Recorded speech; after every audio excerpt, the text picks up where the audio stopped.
Therefore, astu, may it be. May my. Nata, O Master. Saha, that. Murivagaha, greatest good fortune. Bhave, in the birth. Atra, this. Va, or. Anyatra, in some other birth. To, indeed. Va, or. Tirascham, among the animals. Yena, by which. Aham, I. Ekaha, one. Api, even. Bhavat, or your. Janadam, devotees. Bhutva, becoming. Nisheve, I may fully engage in serving. Tava, your. Padapallavam, lotus feet. Translation. My dear Lord, I therefore pray to be so fortunate that in this life, as Lord Brahma, or in another life, wherever I take my birth, I may be counted as one of your devotees.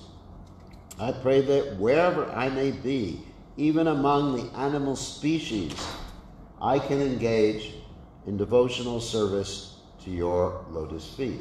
So you can repeat. My dear Lord, I therefore pray to be so fortunate that in this life as Lord Brahma, or in another life, wherever I take my birth, I may be counted as one of your devotees. That I pray that wherever I may be, even among the animal species, I can engage in devotional service to your lotus feet.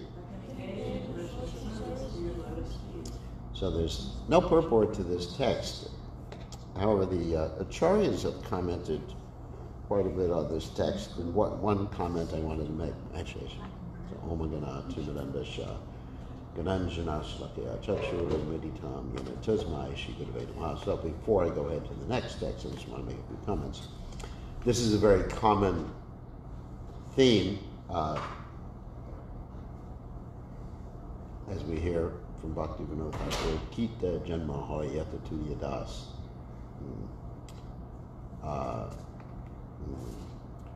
Brahma Mukha, that I will not even take birth, Brahma Janme Nahiyash, as Lord Brahma, if Bhatir Mukha, if I'm a non-devotee Lord Brahma, but I'll take birth as a worm in the house of your devotees.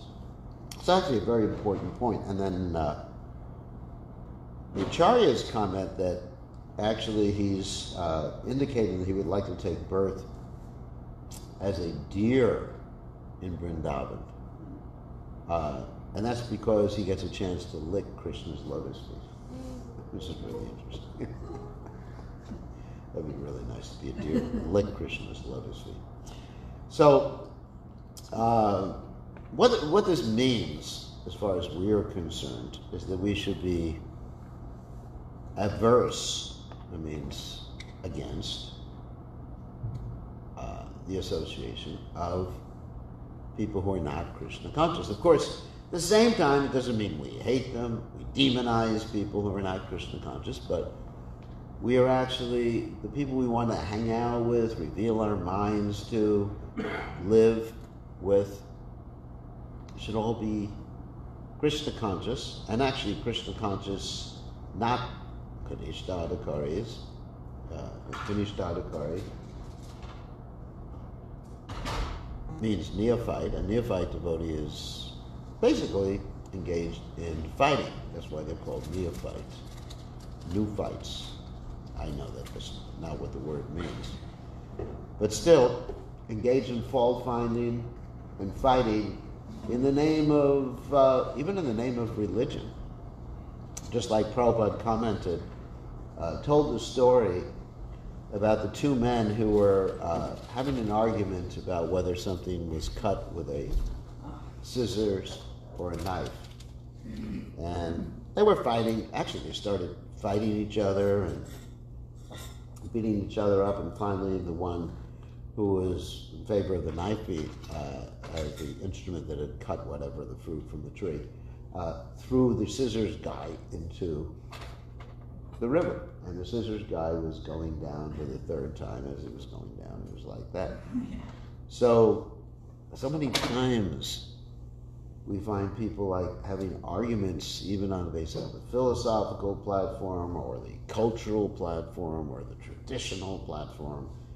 And there's this anger where they just want to criticize each other. It's called an ad hominem attack, where they criticize each other personally, denigrate each other personally. Actually, recently in the this interesting thing that's going on in the Senate of the United States, I won't describe what it is that's going on, but there's something interesting going on. And, well, it's a court case. Anyway, impeachment, I guess I should say it. It's impeachment, whatever.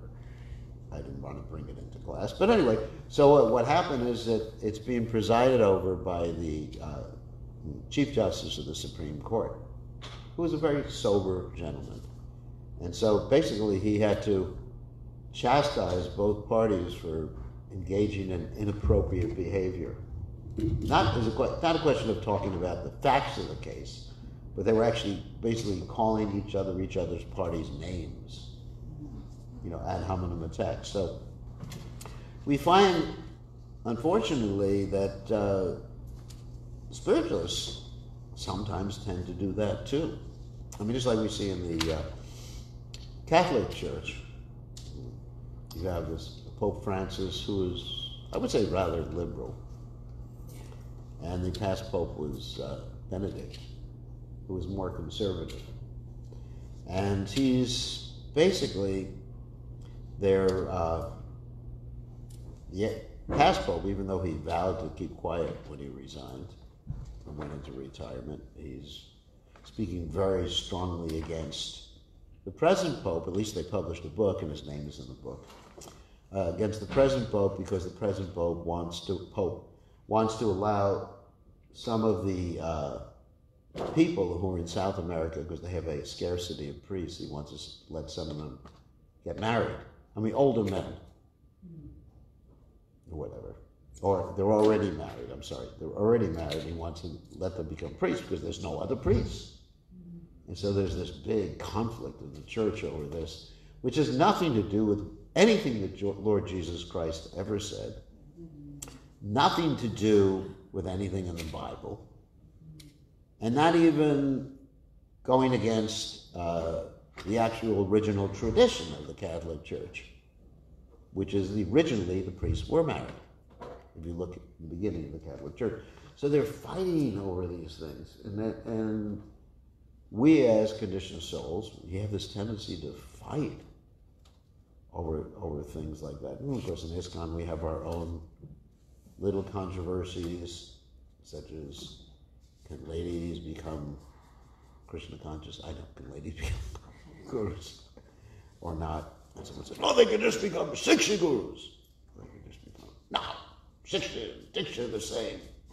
And it's back and forth. Oh my God, I'm not taking a side in this. You all know where I stand. So it's just like Hare Krishna, Why don't we talk about more important things, like the world is going to hell, basically, and there's so many conditioned souls out there suffering, eating meat, and their next life they're going to become whatever they're going to become, animals, cows, cockroaches, hogs, dogs, whatever. And here we are, just like, how many angels can you fit on the head of a pin? Isn't it? I mean, that's a funny statement. You know, they talk about that in the church, you know, how many angels can you fit in the head of a pin?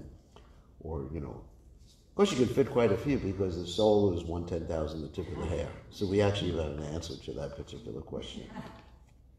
So, anyway, so we aspire to be around people who are Krishna conscious.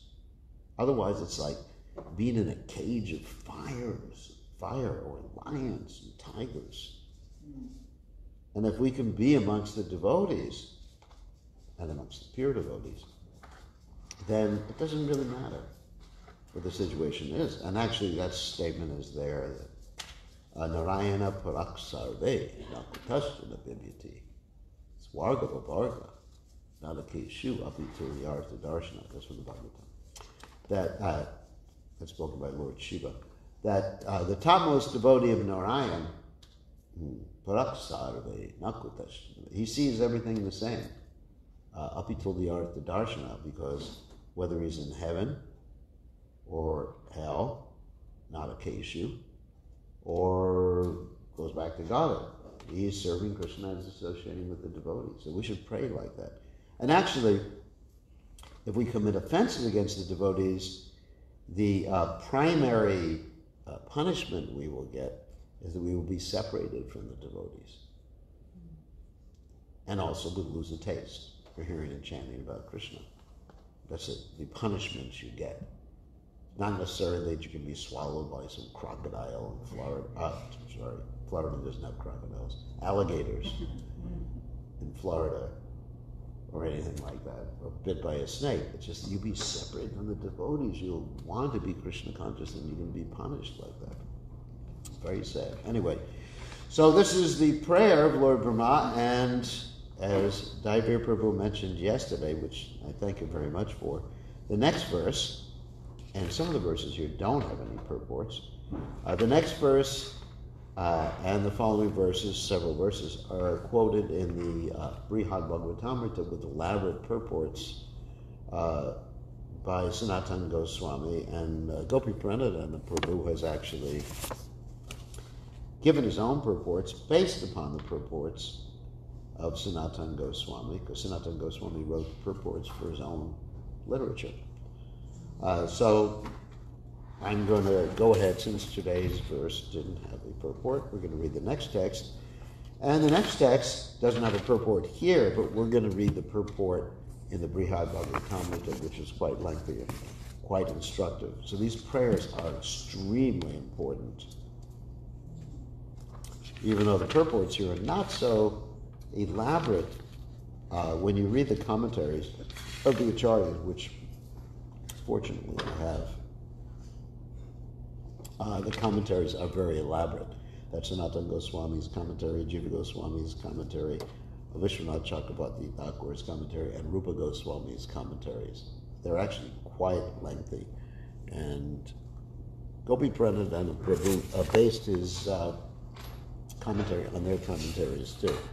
Although each commentary is probably about 5 of these pages, if you take all the acharyas together. So we're going to continue reading from text 31 of these beautiful prayers offered by Lord Brahma to Krishna.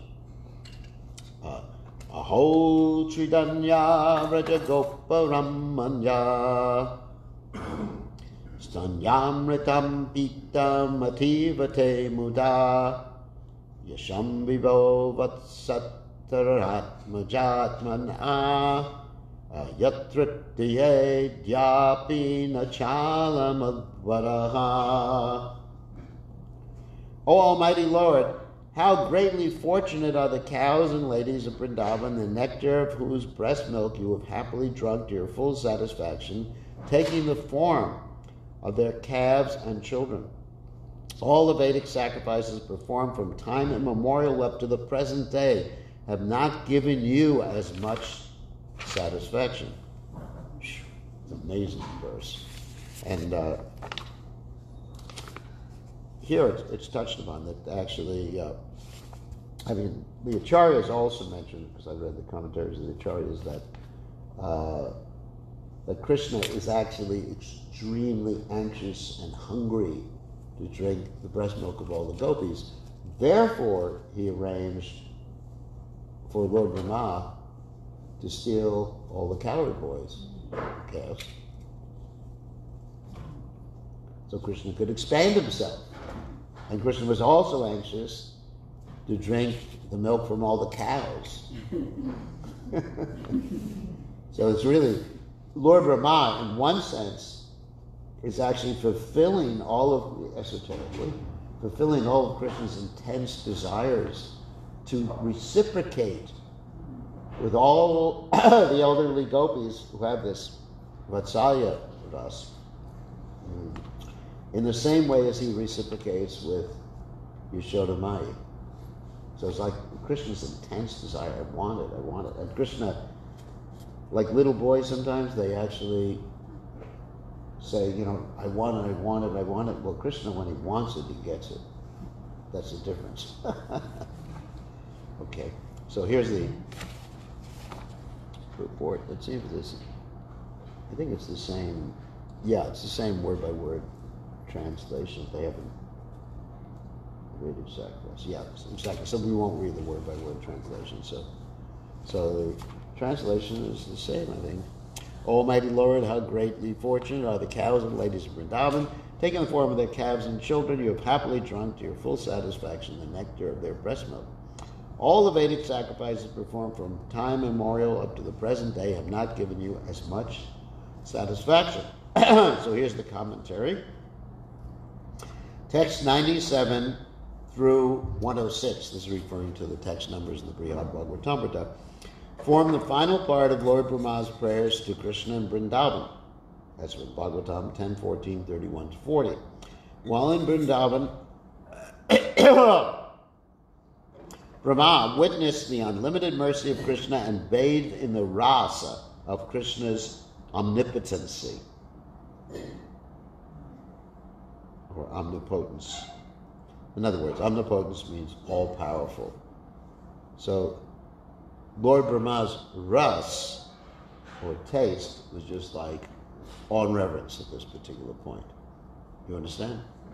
Whereas the gopis and the cowherd boys and some of Krishna's servants and the mothers and parents of Krishna, they bathe in a different type of ras, a more intimate ras.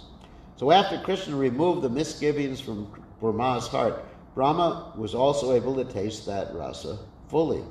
So now Brahma understands the greatest way one can praise the personality of Godhead is simply to describe the unlimited glories of his devotees and devotional service. From the very beginning of his life, Brahma had prayed to the Supreme Lord for bhakti, the most fortunate of goals, but only now that he has received the special mercy of Krishna in Vrindavan has the true greatness of the Brajabasis been revealed to him. Now that he has some idea of just how much they cherish Krishna, he hopes to obtain the same kind of bhakti they have, and he acclaims them the Supreme Lord's most fortunate devotees. So a little commentary on that is that the Acharyas, they actually, like Bhaktivinoda Thakur says, he just wants to take the remnants of the untouchables. Now, what are untouchables? Untouchables means basically those who are considered very, very low caste, that nobody will go near, that even if they step on your shadow, if you happen to be a Brahmin, you want to kill them. In India, those are what's untouchables. You know, those people who clean the gutters, those people who, sweepers, like that. And so, unfortunately, we Westerners, or we people who've just come to Krishna consciousness, and I was just speaking to someone this morning about this, while the rest of you were in your beds, tucked up, dreaming of sugar plums. I was actually just talking and communicating with someone about this, about the residents of Braj, how great devotees they are, and the simple devotees. So we as Westerners sometimes go there, we see the bungis. You know what bungi is? Bungi means the people who clean out the ditches. And we think we're better, or we think we're better than, we think we're better than the pandas, we think. In other words, we criticize the residents of Vrindavan. Even though, some of them are trying to take your money. But how can you criticize them when you're engaged in some business here? You may be selling things in the temple store and saying, for you there's no profit. And there is a profit. Or financing cars or whatever you're doing to make a living. So that's how they make a living. But of course, we don't want to get cheated. But even their cheating is sort of like, we should do it in a loving way. We respond to them. In other words, we don't get angry. I remember there was one devotee I went with, and we were in Radhakund. And they try to get money, let me do the sacrifice for you, like some of my friends. Actually, I'm very friendly with the Pandas there. Or they like to be friendly with me. Because they love me because I bring people, bring clients, and they don't give me any cut. So anyway, so he was he got upset with one of the Pandas who simply wanted money. I mean, so does everybody in the West want money? I mean, you think the head of Microsoft is just like, oh, he's so great, he's so sophisticated. But it's the same thing. So you think he's great, you think the Pandas are bad. So he actually tried to push one of the Pandas away with the point of a tripod. And the Panda just got down and started cursing. And I said, all right, you bow down, touch his feet, cry, beg for forgiveness. He said, why? You want my money? I said, do it! And he finally did it, and hopefully he was forgiven. So you don't understand who you're dealing with. These residents of Vrindavan, like Jagadananda Pandit, Lord Chaitanya's dearmost devotee, who is Satyabhama, was advised by Lord Chaitanya not to spend more than a little while, like 2 weeks, a fortnight. That's actually what Bhaktivinoda Thakur said. You spend a fortnight in the Holy Dham. Fortnight means 2 weeks. He was advised not to spend that much time, because you begin to see the residents of Vrindavan as being just ordinary. And you think, I'm going to give my mercy to the residents of Vrindavan. Oh my God! If one thinks like that, they may not be so educated, but they're very dear to Krishna. It says that when the residents of the higher planets see people in Jagannath Puri, they see them as what? Four-armed. And what to speak of how they see the residents in Vrindavan. This is just, Prabhupada said there's a veneer. People hate it when I say thin veneer, because veneer also means thin, but it's an emphasis. There's a thin veneer of Yoga Maya there, and if you could actually see beneath the surface, you would see something completely different. So these are the devotees, dearmost. We should aspire for the dust of their lotus feet, rather than thinking, we are more fortunate. We're the Westerners. We're the intelligent. We have PhDs. Ugh. Anyway, this is what I was discussing this morning. So, don't try to guess who I was discussing it with. First, so let's continue. First, he mentions the greatness of the gopis and cows who serve as Krishna's mothers by giving him their milk. The interjection aho expresses great surprise, and the prefix ati in the word ati danyaha indicates the good fortune of these mothers is extraordinary. By suckling Krishna, the ladies and cows of Braj please him And so their glories give pleasure to the entire universe.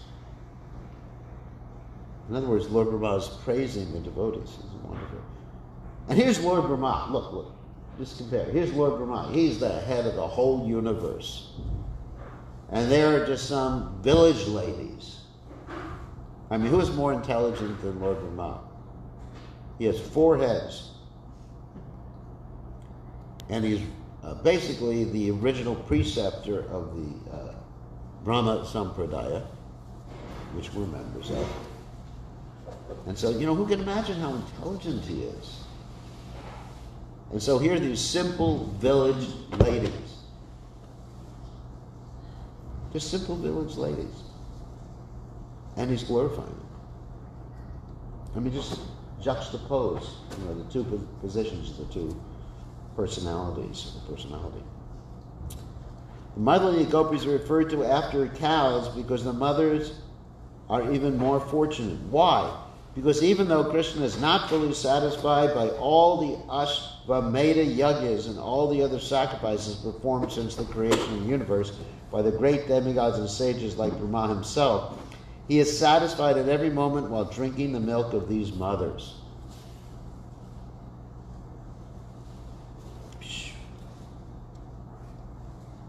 Exalted devas and rishis are expert in gratifying anyone they choose to favor, but they cannot so fully satisfy Krishna. Wow. So in other words, if we want to satisfy Krishna, we have to glorify and serve the residents of Braj. Never think that we are superior. That's the cause of fall down. Krishna assumed the forms of the calves and the sons of all those mothers in Braj just so that he could drink their milk. By using the past tense, pitam, Brahma implies that the time for that special arrangement has come to an end, for the calves and boys he had stolen have now returned to their mothers. The word ativa, fully, can be understood to be connected either with the preceding word pitam, has been drunk, or the following word muda, with satisfaction. Because of the unlimited affection Krishna has for his devotees, he drank the milk of all those mothers very much, and he drank with great pleasure. By addressing Krishna with the word Vibho, O infinite Lord, Brahma establishes that even during the time Krishna assumed the forms of the calves and calf-herding boys, he remained unlimited. The word Vibho also describes Krishna as endowed with supreme mystic power, by which he remains the unlimited absolute truth, even when he appears in limited sizes to entertain his devotees. Krishna can easily do what is ordinarily impossible. Although it would have been most appropriate to describe first the glories of the best of Krishna's beloved devotees, Srimati Radharani and her companions, Brahma does not do so because he has not yet realized how extraordinary is the rasa of the gopis' love for Krishna. Since knowledge of the gopis' supreme devotion has not yet awakened in Brahma's heart, he does not pray for elevation to their standard of bhakti. In Vrindavana, Brahma could see Krishna only in the form of Balagopal. So when he begins his prayers, he addresses Krishna as the son of a coward with small, tender feet, not as Gopinath, the Lord of the Gopis. Besides, despite being Krishna's oldest servant, Brahma thinks of himself as Krishna's son, so he naturally wants to avoid intruding into Krishna's amorous affairs. This is interesting. So, in other words, that's his conception of his relationship with God, which is generally the conception of most religions, God the Father. And actually Prabhupada comments in that regard, that when you think of God as being the Father, then God is generally the order supplier. Like our Father, who art in heaven, hallowed be thy name, thy kingdom come. Give us this day our daily bread. And Prabhupada jokingly would sometimes say that they've turned God into a baker. And then Prabhupada gave the example that if you think of your God like that, then you can be tricked, like the communists tricked people in Russia. They said to the people who didn't have bread, they said, all right, you pray to God to see if you get bread. So they prayed to God, dear God, give us this daily bread. Dear God, give us this daily bread. Ta, ta, ta, ta. They didn't get bread. And they said, now you pray to us. And so they prayed, my dear communists, give us this day our daily bread. However they prayed. And they got bread. So one may think, well, why wasn't Krishna providing? Well, the thing is, Krishna is a good father. And when something is not good for you, or you need to be put into a situation where there's a little intense anxiety, distress, whatever, that's what you need. Anyway, so like a good father sometimes will punish the child, not severely. Will punish the child, or don't give them something that will make them sick. As Parikshit Maharaj sang these 10 verses, he felt in his own heart the moods of Sri Brahma, the spiritual master of all classes of Vaishnava. So when we talk about Parikshit Maharaj singing the 10 verses, let me explain what that means. Parikshit Maharaj in the Brihad Bhagavatamrita is reciting the Brihad Bhagavatamrita to give the essence of the Bhagavatam to his mother, Uttara. This was after Parikshit Maharaj had heard the whole Bhagavatam from Shukadeva Goswami, and Uttara came to him and said, tell me what you heard. And Parikshit Maharaj didn't have a lot of time. And so Bhagavatamrita, the Amrit of the Bhagavatam, were basically the 2 stories that Parikshit Maharaj recited. The first story, of course, is the story of of Narada Muni looking for the best devotee of the Supreme Personality of Godhead. And he goes through the various devotees. Very interesting story. I advise all devotees to read the Brihad Bhagavatamrita. And the second part is this travel of Gopakumar, who is trying to come to the point of realizing his eternal relationship with Krishna. Finally he does, as a cowherd boy, and then he comes back to preach. And when he realizes that he's a cowherd boy, and he goes back to the spiritual world, Radharani calls him aside and says, I have this devotee, Mathura Brahman, and head back down there to preach. And Gopakumar describes that sometimes he's in Goloka Vrindavana, sometimes Gokul Vrindavan, but he actually sees them as the same. Because if one has the vision, proper spiritual vision, when one visits Vrindavan, Gokul, this earth planet, one will see it exactly the same as Goloka Vrindavan. One will see the spiritual world. Chintamani, Prakadasadna Sukalpa Vriksha Vakshavateshu. You see all the trees as Chintamani, desire trees, the cows and desired cows. Confirmed. Anyway. So, these are very nectarian, to use a word that's overused, very nectarian purpose.